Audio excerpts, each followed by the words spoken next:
ఇక డీటెయిల్స్ చూస్తే రాయలసీమ ప్రాంత ప్రజల సాగునీటి కష్టాలను కడతీర్చిన ఘనత దివంగత నేత మాజీ ముఖ్యమంత్రి వైఎస్ రాజశేఖర రెడ్డిదేనని ఎంపీ అవినాష్ రెడ్డి అన్నారు.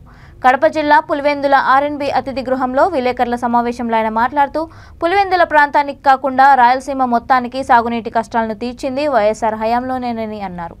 రైతులకు అందించాల్సిన డ్రిప్ ఇరిగేషన్ వ్యవస్థను నిర్వీర్యం చేసింది టీడీపీ అధ్యక్షుడు చంద్రబాబు నాయుడేనని ఆరోపించారు. 30,000 కాలేజీకి కట్టాల్సిన పరిస్థితి ఉండింది. Fees only fees, hostel fees కాదు. సో ఫీజు రీఎంబర్స్మెంట్ నిర్వీర్యం చేసినావు. సో మన ట్రాక్ రికార్డ్ ఇది బాబు. ఆరోగ్యశ్రీ నిర్వీర్యం చేశాం, ఫీజు రీఎంబర్స్మెంట్ నిర్వీర్యం చేశాం, డ్వాక్రా మహిళలను మోసం చేసినాం, రైతులకు వెన్నుపోటు పెట్టినాం. ఇది తమరి ట్రాక్ రికార్డ్ చంద్రబాబు నాయుడు గారు. మళ్ళా ఇప్పుడు వచ్చి అది చేస్తా ఇది చేస్తా అంటే ముందు గతంలో చెప్పినట్టు నువ్వేం చేసినావో ఆలోచించాలనుకుంటానవా జనాలు?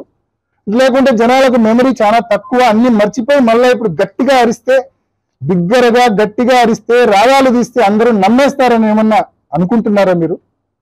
మీ పరిపాలనలు, మీరు చేసిన మోసాలను ఏ ఒక్కరు విస్మరించరు.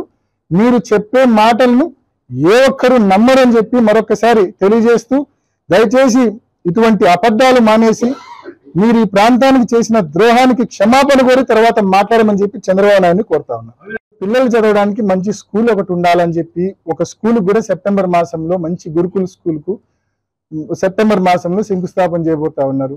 అదేవిధంగా స్కూల్తో పాటు ఇక్కడ అందరూ రిసైడ్ కావాలంటే, ఇక్కడే అందరూ నివసించాలంటే అందరికీ ఆమోదయోగ్యమైన మంచి ఒక మల్టీప్లెక్స్, ఒక 2-3 మంచి పార్కులు, 2 ఆహ్లాదభరితమైన వాతావరణం ఉండాలని చెప్పి ఆయన దీన్ని ఒక మోడల్ టౌన్ ప్రాజెక్ట్ గా తీసుకొని ఈ ప్రాంతాన్ని అన్ని రకాలుగా డెవలప్ చేస్తా ఉంటే అవసరమా పులివెందులకు అన్ని నిధులు అంటాడు ఆయన.